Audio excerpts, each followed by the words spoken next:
করতো, বলতো আমি যখন বলো বলো ওই ছবিতেও কাজ করবো তো বলো বলার আগে আমি ওর সাথে খুব ফ্রেন্ডলি।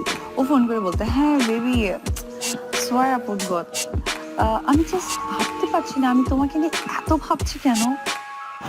এই সেই নিষ্পাপ অবুজ সবুজ রক্ষিতা বুড়ি যে অবৈধ সন্তান জন্ম দেওয়ার দায়ে এবং জায়েদ খানও বাপ্পিদের সাথে পরকীয়ায় হাতে নাতে ধরা খেয়েছে এবং তালাক খায় সাকিবের থেকে।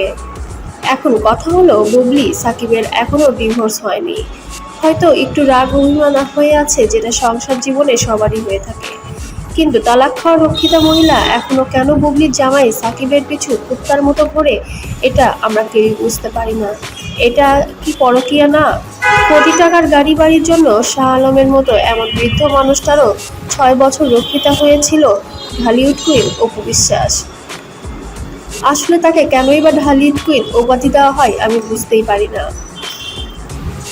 এটা কি পরকীয়া না? অবৈধ ক্ষমতা দেখানোর জন্য ডিবি হারনের সপ্তাহে 2 দিন পার্সোনাল সময় দিতে হতো, এটা কি পরকীয়া না? পরকীয়া কোনো নোবেল থাকলে রক্ষিতা বিশ্বাস পেত, কারণ তার রক্তের শিরায় শিরায় চলে পরকীয়া। পরকীয়ায় কেন নোবেল থাকলে এই রক্ষিতা বিশ্বাসই পেত সর্বপ্রথম নোবেলটা।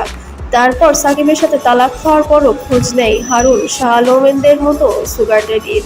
তাদের রক্ষিতা হয়ে হাতিয়ে নেয় নামি দামি গাড়ি বাড়ি। এইগুলো তো এক বিন্দু মিথ্যা নয়। তাহলে এই রক্ষিতা পরকীয়া বিশ্বাসকে কেন আপনারা এখনো নিষ্পাপ শিশু ভাবেন এবং আমাদের গুরু মা কালী মনে করেন? সবশেষে এটাই বলবো, তালাক খাওয়া বউ এখন কেন আরেক মেয়ের জামাইয়ের পিছনে কুত্তার মতো ঘোরে? রক্ষিতা বাহিনীদের ধর্মে এটাগুলোকে পরকীয়া বলে না, এগুলো তাদের মা কালীর আশীর্বাদ মনে করে।